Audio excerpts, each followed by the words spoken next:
आदरणीय बंधुओं, माताओं व मेरी प्यारी बहनों, राधे राधे। आपका हमारे इस YouTube चैनल पर बहुत बहुत स्वागत है। बंधुओं, आज हम इस वीडियो में एक ऐसी कथा सुनेंगे जिसका अनुसरण करने से जीवन की हर परेशानी का हल निकल जाता है। कथा सुनने के बाद यदि आप हमारे चैनल पर नए हैं तो कृपया हमारे चैनल को सब्सक्राइब करें, बेल आइकन को प्रेस करें ताकि हमारी वीडियो की नोटिफिकेशन सबसे पहले आप तक पहुंचे। वीडियो को शेयर व लाइक भी जरूर करें। कथा के अनुसार एक नगर के राजा के यहाँ एक ब्राह्मण देव कथा करने आते थे और सब प्रेम पूर्वक उनकी कथा सुनते थे।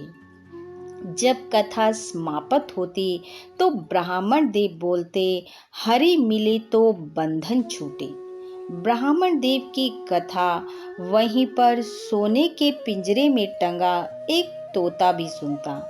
जब कथा के समाप्त होने पर ब्राह्मण देव बोलते, हरि मिले तो बंधन छूटे, ऐसा सुनते ही तोता कहने लगता, ब्राह्मण देव झूठ बोलते हैं। और तोते के ऐसा कहते ही ब्राह्मण देव लज्जित होते और सोचते कि तोता ऐसा क्यों बोलता है। एक दिन तोते की इस बात से परेशान होकर ब्राह्मण देव अपने गुरु के पास गए और जाकर अपनी व्यथा अपने गुरु देव को सुनाई और कहा कि अब आप ही इस समस्या का समाधान बताएं। ब्राह्मण देव की बात सुनकर गुरुजी बोले, चलो मुझे उस तोते के पास लेकर चलो। ब्राह्मण देव गुरुजी को तोते के पास ले आए। आकर गुरुजी ने कहा, मैंने सुना है तुम एक समझदार तोते हो, सब बात समझते हो, बोलते हो, तो तुम्हें हरि मिले तो बंधन छूटे, ऐसा बोलना झूठ क्यों लगता है। गुरु की बात सुनकर तोते ने कहा, हे गुरुदेव, मैं एक आजाद पक्षी था। एक दिन वन में उड़ता उड़ता मैं किसी ऋषि के आश्रम पर पहुंच गया। वहां मैंने ऋषि शिष्यों को हरि श्लोक बोलते सुना, जो कि सुनने के बाद मुझे याद हो गया। मुझे श्लोक बोलते देख उन ऋषि शिष्यों ने मुझे यह कहकर पकड़ लिया कि ये तो बहुत समझदार है, और पकड़कर लोहे के पिंजरे में बंद कर दिया। अब मैं वहीं पिंजरे में पड़ा पड़ा हरि श्लोक बोलता रहा। एक दिन आश्रम पर एक सेठ जी आए, जो कि आश्रम के लिए दान आदि दिया करते थे। जब उन्होंने मुझे हरि भजन करते देखा तो वह मुझे मांगकर अपने साथ अपनी हवेली में ले गए और ले जाकर चांदी के पिंजरे में बंद कर दिया।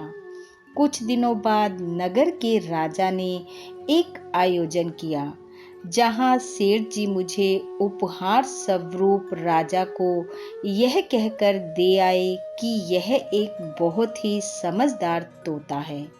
और तब राजा ने मुझे चांदी के पिंजरे से निकालकर सोने के पिंजरे में डाल दिया। गुरुजी, मेरे रहने का स्थान तो बदलता रहा, कभी लोहा, कभी चांदी, कभी सोना, लेकिन रहा मैं पिंजरे में ही। तोते की सारी व्यथा सुनकर गुरुजी ने तोते के कान में एक बात कही और चले गए। अगले दिन सुबह जब राजा के सैनिक तोते को दाना पानी देने आए तो उन्होंने देखा कि तोता तो गर्दन गिराकर पड़ा है। वह समझ गए कि तोता मर चुका है। एक सैनिक भागकर राजा को खबर देने गया कि तोता मर गया है। वहीं दूसरे सैनिक ने मरे हुए तोते को बाहर निकालने के लिए पिंजरा खोला, और जैसे ही सैनिक ने पिंजरा खोला, तोता यह कहते हुए उड़ गया कि गुरु मिले तो बंधन छूटे। इसी तरह बंधुओं, हम सब भी मोह माया के बने हुए इन पिंजरों में पड़े हुए हैं। जब जीवन में कोई दुख आता है तो दुखी हो जाते हैं और खुशी आती है तो खुश हो जाते हैं। इन पिंजरों में से यदि हमें कोई छुड़वा सकता है तो वह है गुरु। इसलिए सदैव गुरु के बताए मार्ग का अनुसरण करना चाहिए। इस संसार में केवल गुरु ही ऐसा है जिसके पास हमारी हर परेशानी का हल है। बोलिए अपने अपने गुरु महाराज की जय। बंधुओं, गुरु का आशीर्वाद आप सबके जीवन में सदैव बना रहे, इन्हीं शुभकामनाओं के साथ आप सबका बहुत बहुत धन्यवाद। राधे राधे।